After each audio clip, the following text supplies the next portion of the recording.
Hello everybody and welcome back to part 4 of your WWE 2K18 roster review. Now I know I am a bit late to the party, I'm not gonna lie, I'm extremely late to the party due to other issues. And you know what, I have to admit this one will probably be a short one because I find myself not too interested in the product. So basically, you know the drill by now, I'm gonna put up some promotional issues. There will probably already be some promotional pictures. And then we're going to go through the screenshots, reveal the last 48 superstars who you guys already know by now, but I'll probably just give my thoughts on them and why particularly I'm not happy about this edition of the Raw story, or this part of it at the very least. So first and foremost, I'd probably like to thank anyone who is actually watching this video, given the fact that it is late. And it is late news, and it is old news pretty much. But, due to personal issues, I haven't been able to give it to you now. This roster reveal, or at least in terms of the screenshots, to me was mainly cruiserweight after cruiserweight after cruiserweight. But, that's not to say there wasn't some good additions. Personally, I'm looking forward to playing with Noam Dar and Jack Gallagher because they are from the UK. From my homeland, is that the right way of saying it? I don't necessarily think so. But looking at the whole roster reveal from this point onwards, or at least the 47 superstars revealed from today's reveal, which I believe is the last one, it does not, in my opinion or for my money, seem interesting. And as I read out the names, I'll tell you why I'm so annoyed. But first and foremost, let's read out those names. We have, if I could just scroll all the way to the top of my list here, so JBL, Tatanka, Typhoon, Tatsumi Fujinami, that Japanese dude from the last one, Rob Van Dam, okay, Booker T, okay, Batista, okay, Fish, Stratus, okay, Psycho Sid and Jake the Snake Roberts is a couple of cool additions for us old school fans, which is, you know, really cool for me because I like both of those guys a lot. Christian, Stone Cold, Aiden English, Goldust, Big E, Kofi Kingston, Xavier Woods, Steve Shawn Michaels, Titus O'Neil, Enzo Amore, Lee Bryan, Kendrick, Alicia Fox, Stephanie McMahon, Ultimate Warrior, Charlotte Flair, Curtis Axel, Bo Dallas, Cassius Ohno, which I actually didn't expect to make into the game, so that's a pleasant surprise. Darren Young, Rich Swann, Bram McLeod, Noam Dar, Jack Gallagher, which is good, No Way Jose, Primo and Epico, Tyson Kidd, somehow still in there. I mean, is he injured or what? Is he, I don't know. He is injured, but he makes it into the game still this year. Billy Kay, Peyton Royce, Rhino, Kurt Hawkins, Keith Slater, R-Truth, and the Fashion Police, Tyler Breeze, and Fandango. And what I don't like about this is that this roster reveal really did only consist of a couple of big names, really, if you think about it. Most of them were legends that I'm sorry to say I don't have any interest in playing in, or playing as, I should say. And loads of cruiserweight dudes, and yes, obviously they should be in it, but we've been conditioned to such a way where on TV we don't care, and I'm actually finding it hard to care in the game as well. In that sense, you know, it transitions over. I mean, if I don't care about these guys on TV, I'm not going to care about playing as them, I should say, in the latest edition of the game. And I'm going to get to the gripe with my last and final issue in just a moment.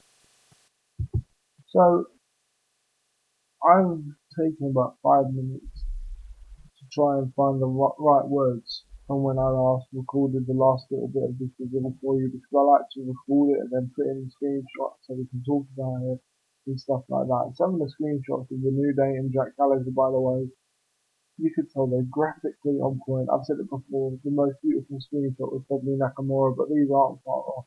But what I'm going to say to you now is I honestly believe this is just a simple cash grab by 2K, and you might say to me, well, why do you think that, or why do you feel that way? And quite simply, it is glaringly obvious. Matt and Jeff Hardy returned by WrestleMania. They said WrestleMania was the cut-off point. Fair enough. But why, for starters, why does WrestleMania have to be the cut-off point? That always pissed me off.